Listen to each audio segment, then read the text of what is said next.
Muy buenas. Mm, Como veis, hoy he vuelto al pasado. Hoy es un día muy especial. Eh, Presentamos la segunda parte del informe que Jesús Morata presentó a la sede central del Partido Socialista en Madrid, Ferraz, donde analizaba la situación de Melilla en 1985. Hoy, en esta segunda parte, el informe está enfocado a lo que a mediados de los 80 se conocía como el movimiento musulmán. El movimiento musulmán era un movimiento en sí. Movimiento porque lo que lo empujaba eran las bases, era la confluencia de muchas organizaciones, microorganizaciones y sobre todo muchos individuos. Individuos que tenían ciertas tendencias sobre familias, barrios, colectivos. Era un movimiento verdaderamente popular. Lo de musulmán ya lo he explicado muchas veces, pero no me importa volver a hacerlo. Lo de musulmán era más un término sociológico que religioso. Los líderes de lo que en esa época llamábamos la lucha se encontraron con un dilema verdaderamente importante. Y digo importante porque había que hacer todo lo posible por no ganarse enemigos. Si al colectivo se le llamaba colectivo rifeño, pues se podrían levantar muchas suspicacias en Marruecos y los líderes del momento no querían tener ningún problema con Marruecos. Si el término que se elegía era Amasij o bereber, pues el término Amasij en esa época no era bien entendido ni conocido y no tenía la extensión y la comprensión que tiene en el presente. Y el término bereber es un término que los Amasij consideramos despectivo. Por eso era muy difícil encontrar una denominación. Tampoco nos podíamos llamar colectivo marroquí, aunque todos los musulmanes de aquella época y los del presente, todos seamos de origen marroquí, por mucho que... pero es una realidad nacional. No somos marroquíes, pero sí hay que buscar un origen a nuestra... un origen nacional, nuestro colectivo, pues es el país más cercano. Pero en fin, que esto tampoco... Hoy en día sí que tendría más polémica incluso que en esa época. Pero eso es otro. En fin, que había que buscar una forma de denominarnos y se terminó concluyendo que el término musulmán era el término que, aun no siendo religioso, sí que representaba el espíritu de ese colectivo, del que era nuestro colectivo. Por lo tanto, allí fue donde nació ese término de colectivo musulmán, y a la lucha por los derechos civiles de los musulmanes de Melilla se le llamó el movimiento musulmán. Como dije antes, el movimiento era una confluencia de personas y cuando digo micro me refiero a microorganizaciones que representan muy poca gente, pero que en conjunto el movimiento podía movilizar a miles de personas en cualquier momento. Bueno, muchas de los que hoy como siempre digo, de los pocos que nos estaréis viendo, os preguntaréis, ¿y quiénes serán esas personas? Pues muchos de ustedes conoceréis al que era el líder de ese movimiento, que era el señor Omar Mohamed Dudu, Omar en esa época. Pero al principio esa lucha era una lucha y el liderazgo era más lo que se conoce como primos interpares, ¿no? Eran mucha gente igual, nadie tenía ningún tipo de poder o de derecho de dar órdenes o tomar decisiones por sí mismo, sino que era un grupo de jóvenes que trabajaban en conjunto por un fin común. Pues al lado de Omar pues estaban Jalifa, al cual yo tengo mucho cariño, aunque no sea, digamos, como los malos matrimonios, no sea correspondido. Abderramán. Yo siempre digo de Abderramán, con el cual tampoco tengo una relación, digamos de amistad, ni nos damos besos de estos de cuando nos vemos, pero tengo por él un respeto muy especial, porque fue el que nos enseñó valentía. Yo siempre que hablo con gente siempre lo digo, al igual que Jalifa nos enseñó cómo movernos inteligentemente en el mundo de la política, Abderramán nos enseñó valentía. A Omar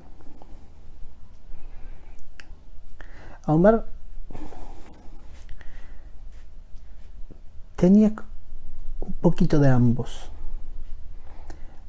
Inteligencia política aprendida por su experiencia en el Partido Socialista, y también valentía a veces, pero una valentía a veces incluso que yo no llegaba a entender, pero era valentía. Pero había otras personas, gente muy sacrificada que además no salían en ninguna foto y estaban allí. Yo recuerdo, me van a perdonar, voy a mencionar algunos nombres, pero me van a perdonar si ya tenemos cierta edad, si me olvido de algunos. Y los digo de memoria, como veis hoy no tengo papeles para ayudarme. Pero recuerdo en primer lugar a la familia Boukisho, al señor Abdelkader Boukisho, a sus hijos Benaissa y Bagdad. El señor Abdelkader Boukisho, que era uno de esos melillenses al cual le iba bien económicamente, pero por lo que yo fui testigo era una persona muy generosa, especialmente con algunos de nuestros líderes. Estaba el señor Ali, familia Musetti, una persona muy inteligente que conocía muy bien al dedillo lo que ocurría en la ciudad. Estaba la familia Bekain. Los hermanos Bekain eran Ahmed, Abdeslam, Mohammed, Mimón. Hay unos más, pero esto era lo que estaban verdaderamente implicados en ese movimiento. Y Mimón tuvo la desgracia de sufrir un poquito más que los demás, y él fue uno de esos héroes que acabaron en el acebuche. Señor Hamida, señor Mohan. De Benishika, es que de la familia del señor Mohan yo recuerdo que su familia, todos los primos estaban como muy unidos y venían todos juntos a cualquier movilización que se hiciese. Ellos tenían negocios en la parte del rastro y vendían perfumes. Una familia muy buena. Y además una familia que en lo de la lucha fueron muy luchadores.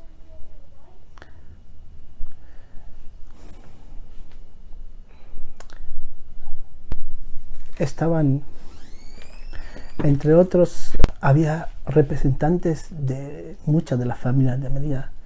La familia de Haj Abdelkader ben Hajtiab, Dris, Mimón, ambos en diferentes épocas, pero ambos estuvieron implicados y nos regalaron con su presencia. Ahuri, Ahmed, Abdelkader, Javi, Abdelkader Mohamed Ali. Abdelkader Mohamed Ali es una persona, yo en esa época era a quien más quería y respetaba. Abdelkader, yo coincidí con Abdelkader cuando yo era muy chiquito, en la OGE. Ahí descubrí un Abdelkader muy especial, muy luchador. Y cuando volví a reencontrar con él, y estaba también su esposa, a ambos los admiraba mucho. Los quería mucho a ambos también. En esa época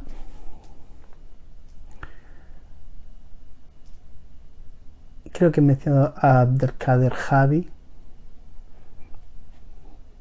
También fue una de las personas que sufrió la detención junto a Huri y otros también. Estaba Abdelkader de Calzados Malika,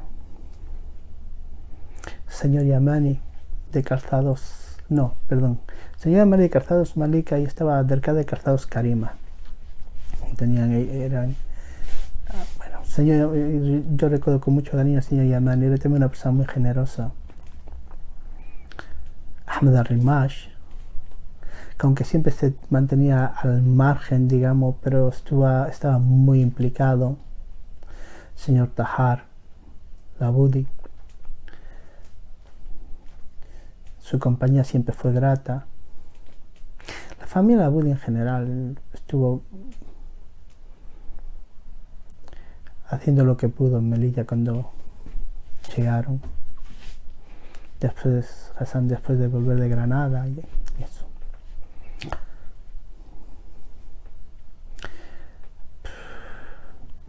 Ya he dicho que me perdonen, pero es que había mucho más. Siempre recuerdo la familia Falange, Ali, la Habib, Farid. Sí. Ahora todavía los podéis encontrar ahí, o eran artes marciales y tienen su mercado en la plaza. Se siguen dedicando al mismo negocio que sus padres. Malik, Abdel Malik,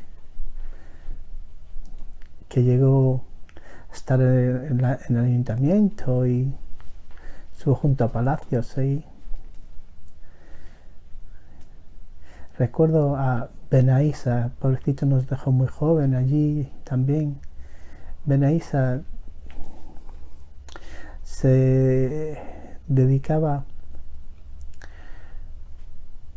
a la lotería y falleció durante la lucha, muy triste su pérdida.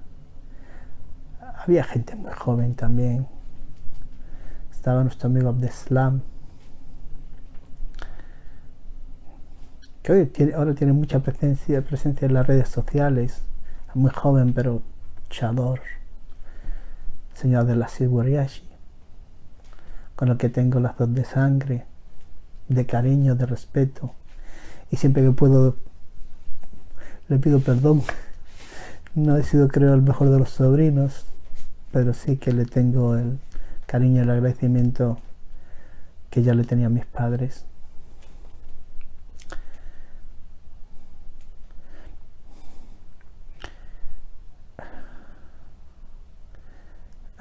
que eran tantos, de verdad. Es que simplemente ver fotos estaba el señor Mohan, que se dedicaba a la pesca, tenía un barco. No sé cuántos, puedo estar aquí y seguir dando nombres hasta mañana. Por eso dije que el movimiento nunca fue una persona, nunca fue una organización solamente, nunca fue Terra Omnium o la comisión o musulmana o el consejo religioso. Eran bonitos nombres que dábamos a las mismas personas que confluían, que tenían todos el mismo interés. Tampoco voy a olvidarme de mi amigo Lassi, que fue también uno de los que estuvo muy implicado. Él fue el que me metió en todo este follón. Estuvo en la huelga de hambre. ¿Qué decir de todos los jóvenes? Su hermano Vena también, aunque apartado así, pero también tuvo su implicación. Su hermano, otro hermano Willy, pobrecito, también fallecido. Es también una gran implicación. Es que hubo gente de todos los barrios de la ciudad, del Monte María Cristina, de la Cañada de la Muerte, de el barrio de los Cuernos. ¿Qué decir de las familias del señor Al-Maash en la Cañada? El señor Al-Maash era todo toda energía, y el hombre tuvo una gran labor también en la lucha. En Reina la gente también había mucha, pero en Cañada había mucha gente pero el señor Maash, por tener a una persona mayor que tenía cierta ascendencia sobre mucha gente, muchas familias en el barrio. Y ya digo, en el barrio de los Cuernos estaba el señor Barhail. Barhail era una persona también encantadora, muy buena persona, y también hizo todo lo que pudo. ¿Qué decir el señor Tahiri? Negocio de leche. Él también tuvo una gran implicación. Era también una persona generosa. De los jóvenes, ¿a quién me falta? Es que los jóvenes sabían muchísimo.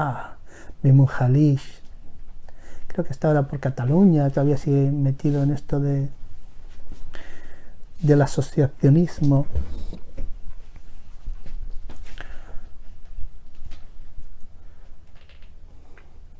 Después hay gente que también pasa un poquito que son menos conocidos. Por ejemplo, siempre me gusta destacar las personas del sector no musulmán. En Comisiones Obreras estaba el secretario general Matías. Está totalmente volcado con la lucha, y él puso el sindicato a disposición de la clase trabajadora. Jauregui, también de Comisión, también se entregó en cuerpo y alma con la lucha. Eso es en Comisiones Obreras. También en el sindicato estaba mi amigo Andrés, que salía con nosotros en todas las manifestaciones, y la verdad que también sí, conservo algunas caricaturas que él hizo de esa época.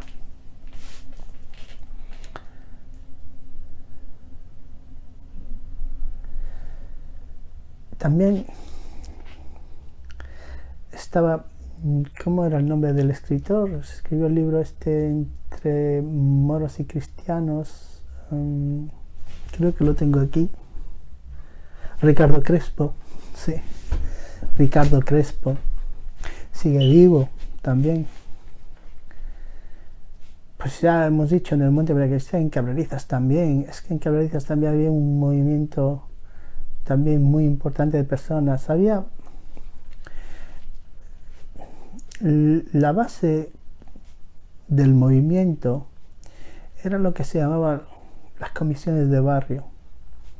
Las comisiones de barrio eran jóvenes en su mayoría, también había mayores, el señor Mustafa, o su hijo Aisa, o fue que me acuerdo, qué decir, de Berka, de Javiva, las niñas que trabajaban con nosotros ahí en las oficinas, que sacrificaron sus tías, Naima, Mina, Nadia, también desaparecida. ¿Cuántos? Pero Berka fue, su hermana Javiva hicieron de verdad un grandísimo trabajo. Muchos de los que hoy, los hijos y nietos de los que hoy disfrutan de una nacionalidad española, no saben cuánto le deberían agradecer a ese grupo de jóvenes. Recuerdo en una asamblea a Abdelkader Mohamed Ali dirigiéndose a esos jóvenes que sacrificaron días, noches, fiestas, dinero. Recuerdo, tenían que pagarse sus propios desayunos. Cuando salían a comer, en fin, es que no había ningún tipo de conversación, era voluntariado al estilo más puro, era voluntariado al estilo británico. Recuerdo que Abdelkader Mohamed Ali, en una de las asambleas, refiriéndose a estos jóvenes, dijo que sus nombres quedarían grabados con letras de oro en el libro de la historia del movimiento musulmán. Espero que Abdelkader no se olvide de esas palabras, fueron suyas. ¿Quién es más? Es que no sé, como te digo, ya os digo que la memoria, no sé. Bueno, pues todos estos eran los que hicieron posible ese movimiento, hicieron posible que los musulmanes de Melilla hoy tengamos una vida mucho mejor que la que disfrutaron nuestros padres y abuelos y tatarabuelos.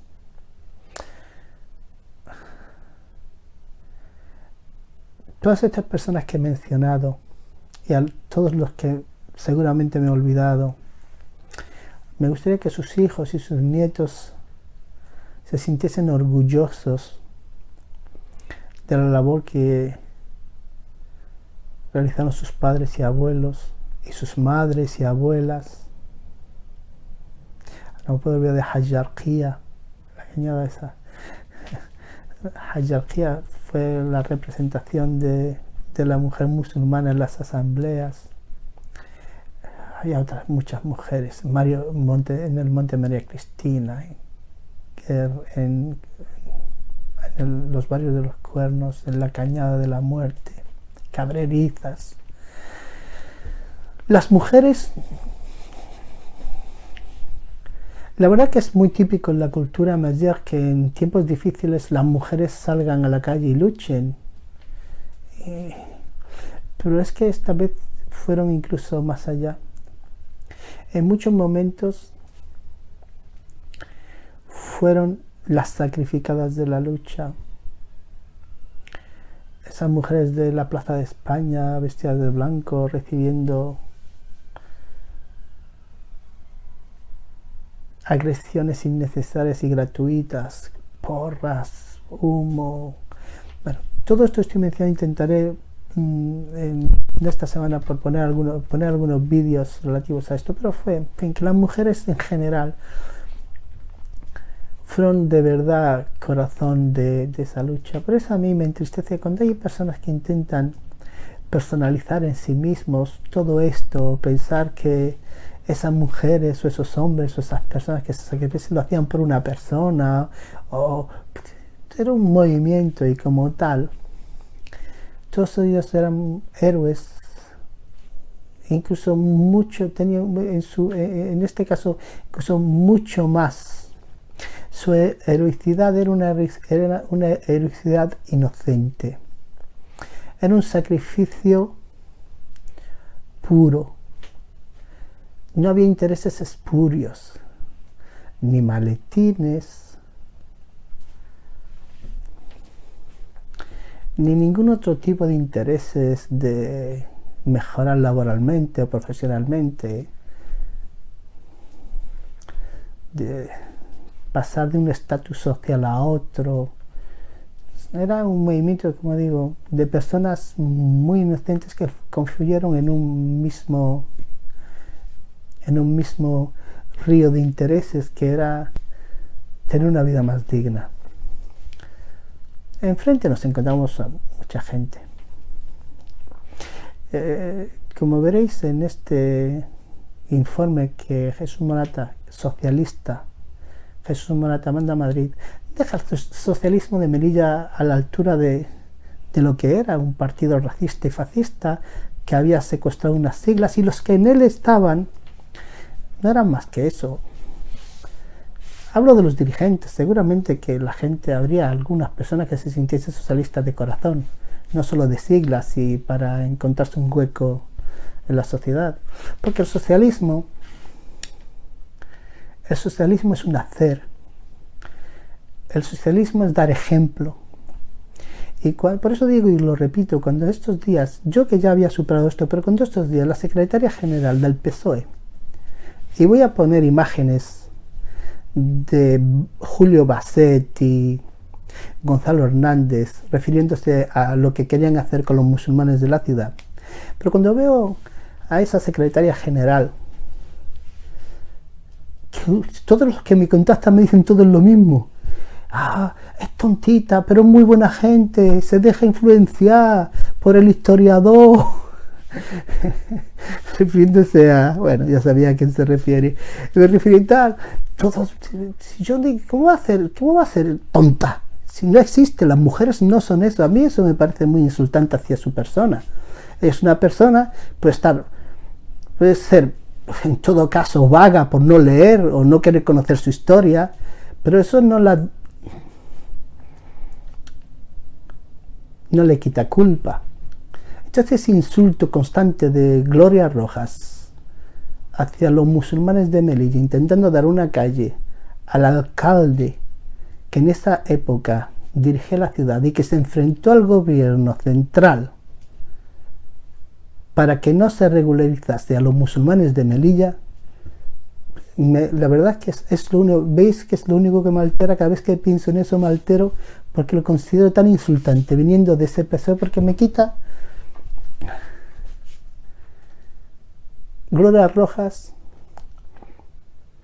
ha matado mi esperanza. Yo tenía muchas esperanzas, de verdad. Yo pensaba que el tiempo iba a curar cosas y tenía esperanzas.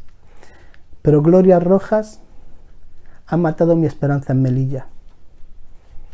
Melilla no tiene futuro con personas como Gloria Rojas. Y pues estamos hablando del PSOE. Cuando Imbroda hace hijo adoptivo de la ciudad al gallo Margallo, porque ¿por qué se le hace hijo adoptivo? Pero lo raro es que Coalición, bueno, no voy a volver al pasado, yo digo, me irrito, cuando pienso en estas cosas, estas injusticias que se han hecho con los musulmanes por la dejadez de estos, porque es verdad que los musulmanes, y siempre digo, los musulmanes en términos sociológicos han tirado la toalla en Melilla. Los musulmanes de Melilla ya, digamos, también he perdido esperanza. Digo, ya veis que ya no tengo esperanza por ningún lado. Pero el Partido Socialista me hiere especialmente. Y que los dirigentes del PSOE mantengan o hagan de Gonzalo Hernández y Julio Basset, ambos fallecidos, y todo el respeto a los muertos, pero eso, que Gloria Rojas los saque ahora y saque este tema y hace que meta el dedo en la llaga para herirnos, hace que tengamos que salir. Qué tontería, qué política más nefasta para la ciudad y para ese partido, Dios mío. Pero en fin, dicho esto, pues, y que me ha alargado, no sé cuánto habrá hablado. ¿Cuánto, Jade? 30 minutos. ¿Media hora? No. Bueno, pues ya después de media hora me disculpo por la verdad es que yo digo que me hubiese gustado alargarme, porque hay muchísima gente que seguro que me he dejado en el tintero, que me hubiese gustado poder o manejar en este vídeo, pero en fin, no no dejaré pasar esta semana sin mencionar a todos los que recuerde y pueda. Muchas gracias y os dejo con nuestro muy admirado Jesús Morata, también una figura importantísima de nuestra lucha, y su lectura de esta segunda parte del informe no legalizar Melilla, sino el informe Morata. Hasta luego. Cuidaros. El movimiento musulmán. Hablar del colectivo musulmán es hablar de un complejo variopinto de personas y de intereses que se define tanto por sí mismo como por oposición a los demás. La presencia de musulmanes dentro de los 12 kilómetros cuadrados del enclave es antigua. Sin embargo, los problemas de asentamiento solo se plantearán a raíz de la independencia de Marruecos, 1956, cuando la separación Melilla-Protectorado deja de ser ficticia y se establecen unas fronteras jurídicamente reales. La población de origen rifeño, que por entonces se asentó en Melilla, era relativamente escasa, unos centenares de familias relacionadas con la antigua administración colonial, con el ejército y con los servicios públicos y domésticos.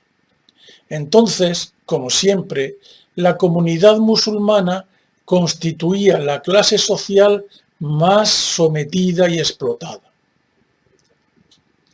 Posteriores asentamientos procedentes del paupérrimo entorno marroquí, combinados con un alto índice de natalidad que contrastaba con la continua regresión de la población cristiana, comenzaron a sembrar la alarma en esta última. Así, Melilla llegó a conocer violentísimos brotes de furor racista que culminaron con los sucesos del año 1975. El año 1975 fue el año de la Marcha Verde sobre el Sáhara, que daría origen al concepto de Marcha de la Tortuga sobre Melilla y Ceuta, y fue el año de la agonía y muerte de Franco.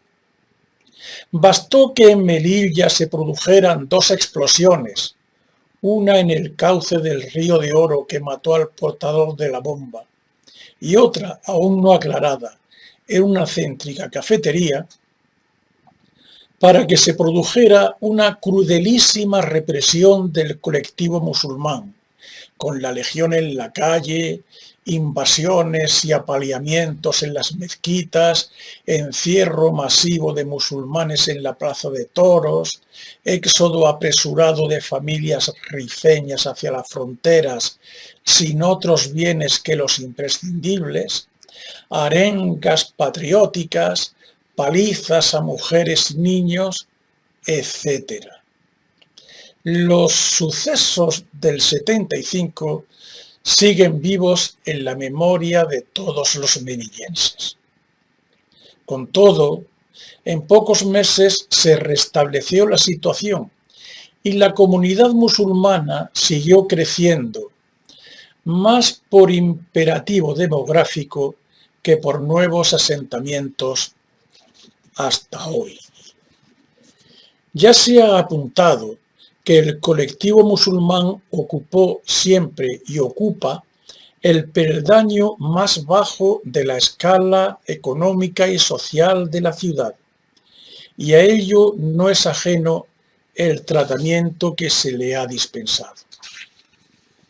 Para entender la situación a que se ha llegado hoy, hay que partir de la base siguiente. El colectivo musulmán es, para la clase dominante cristiana, un mal necesario. No le gusta tenerlo dentro, pero le es imprescindible. Si no hubiera musulmanes, se tendrían que inventar, porque constituyen la base misma de la sociedad melillense. Esa es la eterna contradicción del melillismo, una contradicción que nunca se soluciona, simplemente se aplaza a costa de los propios musulmanes.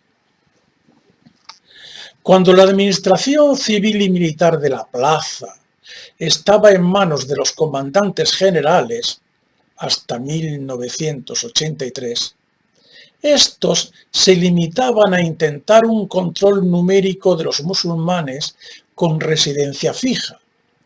Es la famosa tarjeta de estadística, carente de todo valor legal. Paralelamente, la vigencia del derecho de suelo, el ius soli, posibilitó que los nacidos en la ciudad alcanzaran la nacionalidad española al llegar a la mayoría de edad. Este es el procedimiento seguido por casi todos los musulmanes españoles. Sin embargo, las reformas legales introducidas en 1982 a propuesta del diputado ucedista por Melilla, García Margallo, truncaron casi por completo esa vía de acceso a la nacionalidad. Y esta es la causa de que en muchas familias musulmanas haya miembros, hermanos por ejemplo, españoles, y miembros, los más jóvenes, apátridas, según se vieran o no afectados por la ley Margallo. A unos y otros hay que sumar los millares de musulmanes que llevan residiendo un número variable, pero significativo, de años en la ciudad y que carecen de toda documentación española, no solo en primera, sino en segunda y a veces en tercera generación. El porcentaje de marroquíes propiamente dichos, debidamente establecidos en la ciudad, con pasaporte e inscripción consular, ni siquiera llega al centenar.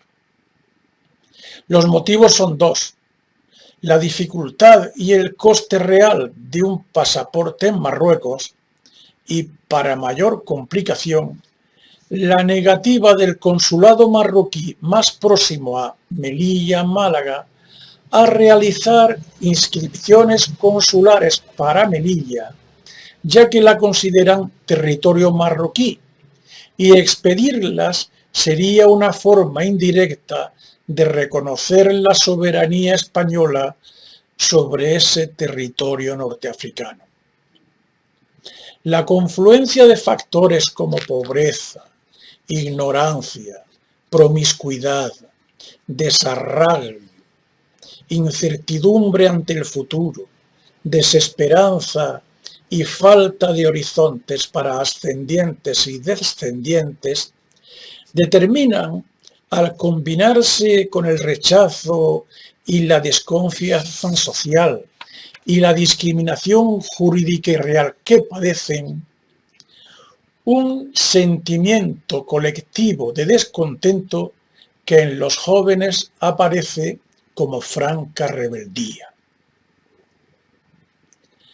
Las nuevas generaciones de musulmanes, con una formación y una mentalidad típicamente española, adquiridas en el tardofranquismo y en el período democrático, han desechado el comportamiento servil de sus padres y han aprendido que son sujetos de derechos como los demás melillenses, con los que compartieron el aula escolar y que, sin embargo, pueden desplazarse a la península para estudiar o trabajar en ella.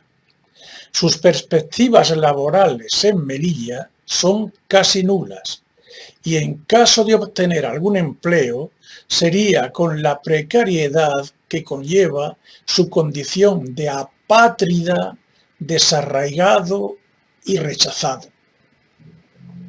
En amplias capas, pues, de la población musulmana se percibe sin dificultad un proceso de concienciación y radicalización. El restablecimiento de la democracia no les ha supuesto ningún paso adelante, muy al contrario. La UCD cegó el único cauce de integración real de que disponían, y los socialistas tampoco les ofrecen salidas. La única iniciativa gubernamental al respecto ha sido la Ley de Extranjería, que ha venido a ser el detonante de una situación crecientemente conflictiva. Desengañados del PSOE, al que atribuyen incumplimiento de sus promesas electorales y manipulación de algunos de ellos con fines partidistas, los musulmanes han acumulado su experiencia organizativa de varios años: Asociación Musulmana, Comunidad Musulmana, Terra Omnium, y ya parece que están a punto de presentar un partido político propio, el Partido de los Demócratas de Melilla, PDM. De nada ha valido fomentar desde instancias gubernativas la proliferación de personajes y asociaciones pensadas para dividir a los musulmanes. Por todos los datos apuntados, el colectivo musulmán aparece unido, organizado, desinhibido y abiertamente enfrentado al colectivo cristiano.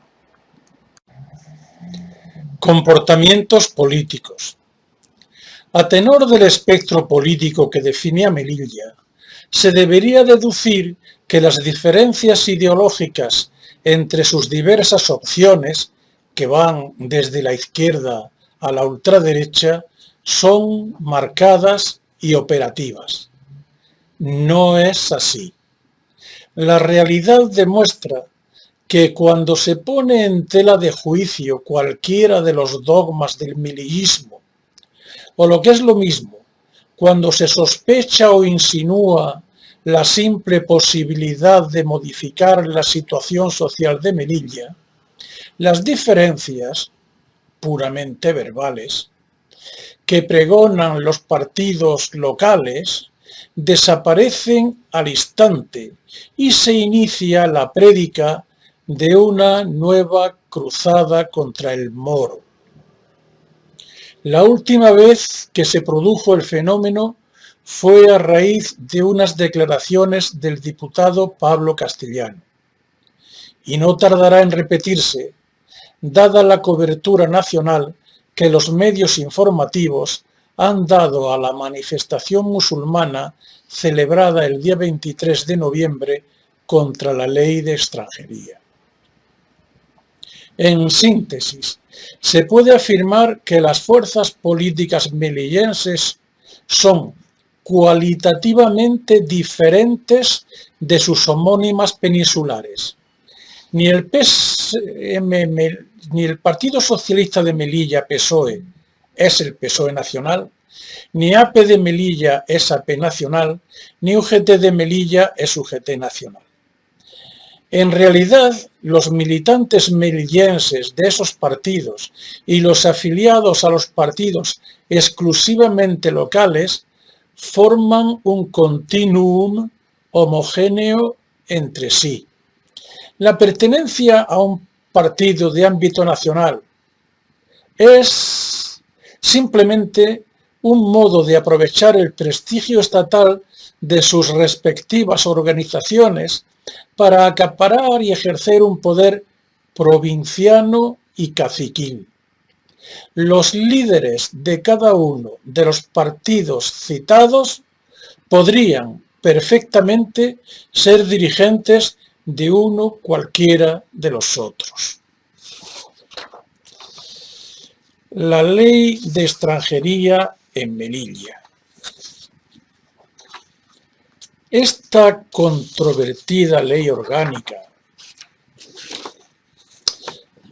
que como las que regulan la estructura autonómica del Estado, no fue pensada para entidades geográficas y políticas del tipo de Melilla y Ceuta, vendría a ser de modo inexorable el detonante de una vieja situación conflictiva cada vez menos larvada. La ley de extranjería no podía ser aceptada desde ningún punto de vista por los musulmanes, fuera cual fuera su situación legal. Cualquier observador imparcial podría haber llegado a esa conclusión con un mínimo de reflexión. La torpeza y la arrogancia con que ha sido presentada en la ciudad es un factor coadyuvante, pero no determinante del rechazo a la ley. Aceptarla habría significado para los musulmanes reconocer su condición de extranjeros, condición que en su mayoría están muy lejos de desear y admitir. Los musulmanes sintieron inmediatamente que la ley iba contra ellos. De ahí su rechazo ruidoso, masivo y unánime. Esa sensación se convirtió en certeza cuando vieron que la ley de extranjería era apoyada sin fisuras por todos los partidos y asociaciones cristianos de la ciudad, desde el Partido Socialista de Melilla PSOE hasta los racistas de APROME, pasando por las derechistas AP y UMI, esta última coalición transformada y más radicalizada ahora con el nombre de Unión del Pueblo Melillense. Todas cierran filas en torno al delegado del gobierno, al que ven como garante del españolismo de Melilla. Si, como es de suponer, todos los partidos cristianos realizan una manifestación más o menos institucional en apoyo a la ley de extranjería para contrarrestar los efectos internos y externos de la manifestación musulmana del 23 de noviembre, se habrá iniciado el proceso sin retorno de ruptura de la coexistencia en Melilla. Ruptura tanto más irremediable cuanto mayor sea la asistencia y más insistente la invocación a la españolidad.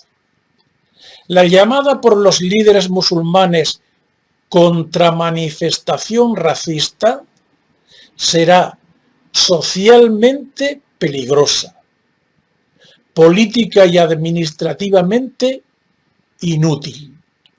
La razón es sencilla. Los musulmanes saben que las opciones de que dispone el gobierno son tres. A. Dejar las cosas como están, es decir, no aplicar la ley de extranjería y mantener esa especie de control que ejercen las tarjetas de estadística y la policía sobre los indocumentados. B. Aplicar la susodicha ley con todas sus consecuencias, lo que se traduce en permisos de residencia más o menos duraderos o expulsiones. Y C. Conceder la nacionalidad española a los nacidos en la ciudad y a los que hayan residido en ella el tiempo establecido por las leyes generales del país. Los musulmanes saben que la situación actual es legal y humanamente insostenible. Saben también que ningún gobierno puede ordenar un éxodo masivo de musulmanes hacia los puestos fronterizos. Por consiguiente, saben que tienen la tercera opción al alcance de la mano. Basta con presionar más. La batalla de la opinión pública en la península la tienen ganada. Diarios nacionales, cadenas de televisión, colectivos pacifistas, defensores de los derechos humanos, partidos políticos, intelectuales de renombre. La propia proyección internacional del problema cuenta asimismo a su favor. Los musulmanes consideran el empeño de los colectivos cristianos por imponerles la ley de extranjería como una prueba más de la voluntad de los políticos locales de mantener a los musulmanes en Melilla, pero en inferioridad jurídica. Para el colectivo musulmán, aplicar esa ley significa legalizar la esclavitud. El Partido Socialista de Melilla, PSOE y los cargos públicos. En la actualidad, la responsabilidad política del gobierno de Melilla recae en los socialistas.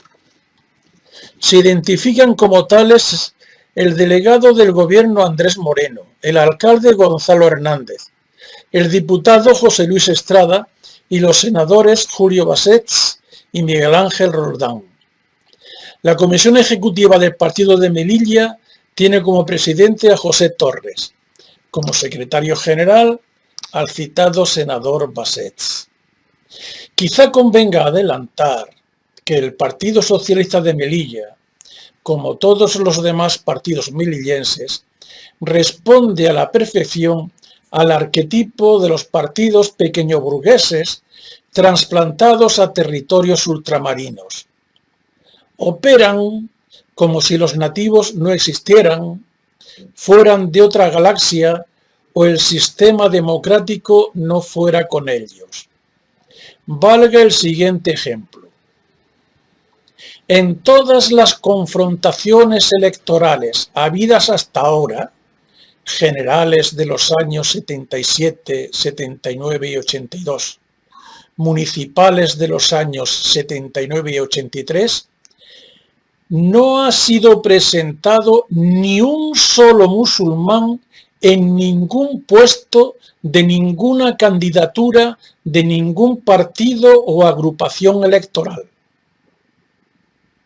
El sistema democrático aparece como un coto exclusivo de los españoles de origen y la españolidad es la cerca que los aísla y protege del extraño.